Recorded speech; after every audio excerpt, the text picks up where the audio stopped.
Kaya kita igdi sa project site mismo kanipong sarong ginigibong Almeda, Bacolod Bypass Road. Ini po sarong nakulao na project na iniisip pong makahipno kang problema makaresolver kang problema sa trapiko hindi po sa satuyang syudad.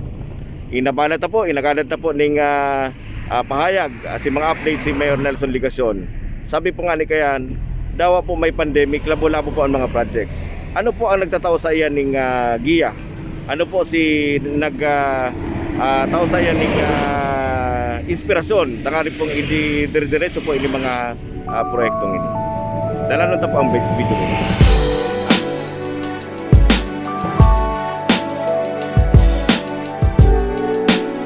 Ang totoo kayan, Councilor Lito, si Kalipisilan namamatian sa Godin.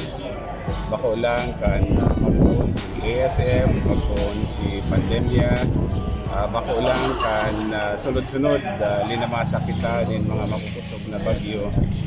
Kundi hanggang ngunyan dahil pa man nare-resolveran si problema sa COVID-19 and minamatik ta pa si mandatang epekto kaini siriman kan bagyo. Alagad dahil pwedeng panluyahan kita, dahil pwedeng ninhuli sa mga kalamidad na ini, magpundo na sa satuyang mga pangaturugan, bako para sa satuyang sa diri, aram ko iyo man ang namamatian, kundi para sa satuyang mga pagsiserbihan, digdi po sa laog ng satuyang syudad, lalong-lalo na para sa mga kaakian. Kaya ini mga proyektong ini, alay ta ini para sa inda, tiglalapaygutan ta na makakuan in mga magkakanigong pundo an mga arog ka ining proyekto kumbaga pang matagalan ini. Asin sinisimbagan ka ini si manlain-lain na pangaipo kan sa tuyang mga pigsiserbihan digdi sa laog kan sa tuyang syudad. Kaya kinakaipuhan na pirming makusog ang buot, kinakaipuhan na pirming on the go. Pero kung ma-mention tagiraray si mga projects ng pinunan, Maricolta Weekly, si mga tigpulantang i-construct starting sa Santa Cruz. Iyo po. Si Saro sa kumbaga showcase ta. Pinakainot na showcase kan sa tuyang mga proyekto in accordance with the policy of decentralizing essential government services. Iyo itong ginibuta asin padagos na ginigibol sa Santa Cruz. Construyer ta duman na City Health Office to o kaya garo maserbi ining garo satellite hospital. Garo satellite hospital inulit 24/7 may doktor diyan, may nurses, medical personnel, may ambulance, may delivery room diyan, may emergency room. May mga bulong na kinakaipuhan. So ito, napunan ta po ito February of this year. Ready na ito for turnover. Except that, may mga additional works na kaipuhan na ipadagos. Ang target naman kayan by next year, probably first quarter, maging operational na siya. Pandua, itong bagong eskwelahan na tig-establish sa Taduman sa sarong ektaryang daga. Na itugdok na po Bagaduman itong duwang palapag as in 8 classroom na school building. Aside from that, itong tinampo na ma-connect ka itong main road sa may Tiburak na going to Jolly Neighbors, papunta duman sa may Bernardo's Compound. Drainage, ongoing construction. Siriman may pinunan kita duman na bago, evacuation center. Si standard evacuation center based on the requirements of the Department of Public Works and Highways. Karoon po nga dyan, Mayor, itong Almeda Bacolod Bypass and si mga multipurpose building and ganyan po mga tugang, hindi pong balatas multipurpose and training hall. So sabi nga ni kayo mga tugang, daw may pandemic, tuloy-tuloy ang mga plans. Mayor, thank you.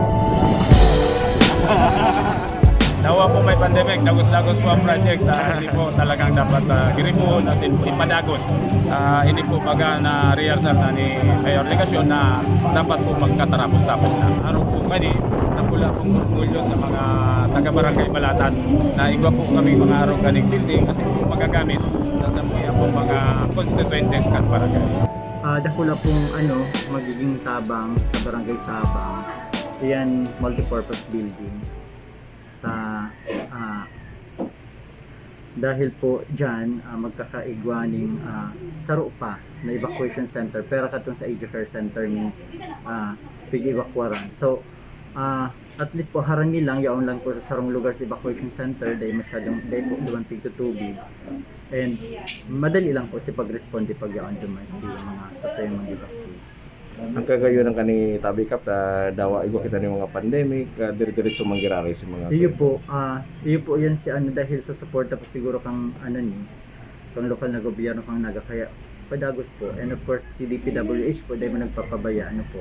Okay. Ang Sabang kaya po mga tugang saro po ni sa saro po ni sa mga critical areas kang naga. Ever since po talagang low lying po kaya ba na po ngayon mga barangay officials kang Sabang yan po ngayon sa barangay. So salamat Tabi Kap, salamat po sa oras sa pigtao mo sa Samoy. Ang natapos ng infrastructure na introduce kang city government sa pamamagitan ni Mayor Nelson Ligacion, iyo ang Barangay Santa Cruz National High School. And nagkukuruan nga sa mga estudyante, nagkukuruan ng module sa barangay. Baka next year, una naman itong satellite market,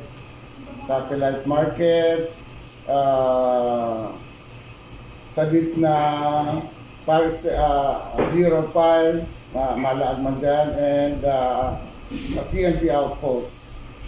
And i-mention ko na rin, kabali mo sa plano ni Mayor, sa pamamember, kabali sa plano ng Sangguniang Panlunsod, magkakaagaman din ng low-cost housing, garo condominium style, medyo ma-maximize sa area.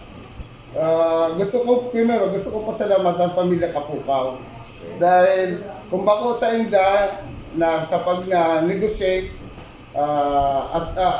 dahil sabi ni, dako na ang tabong yan sa satuloy mga kabarangay. Si Daganindo nagtugot na ibabakal sa gobyerno. Kaya may room ang Barangay Santa Cruz for any infrastructures. Kung bako sa inda ka, may man yung gabos na yan. And sa liwat, pasalamat sa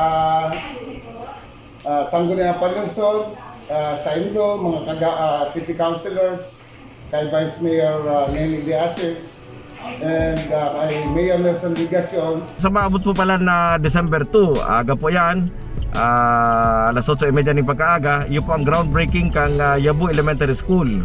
Diyan po sa Sitio Yabu. Arayo pong maray na sitio ini kang barangay kang Carolina.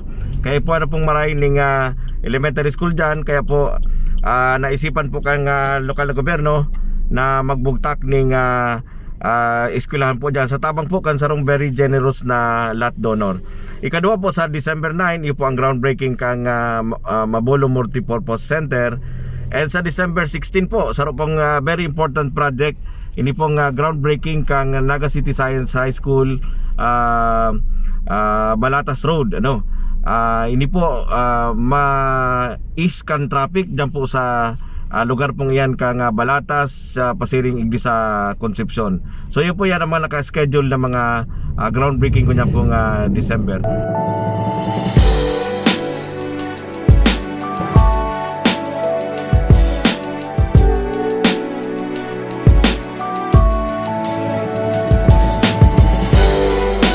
Pero sa likod po kani, dahil po nalilingaw ang administrasyon na asikasuhon ito pong mga least privileged na mga kababayan tayo sa Naga. Lalo na po itong mga members kang least economically resilient communities. Ito pong LERC. Si Councilor Lito, Councilor Buddy. Kasi yun po ni ang nagsasabay sa prinsipyo na growth with equity na kung saan nag-uuswag sa to'y pong syudad pero dahil piglilingawan si mga pobre na iyo po ang makikinabang kan mga proyektong ini pag-abot kang panahon. So salamat pong maray sa Indo. Mabuhay po kita. Ini po sa inyong lingkod si Kagawad Lito de Rosario kang Sir Kanaga. nagmamaot po ning katuninungan, kauswagan kan sa tuyang pong syudad, kan Bicol, kan sa tuyang pong nasyon. Sa paagi po kang pagiya kan sa tuyang pong mga lideres nasyonal, lalo na po ni Vice President Leni Robredo. So salamat po. Maray na aldaw po sa tuya ka boss.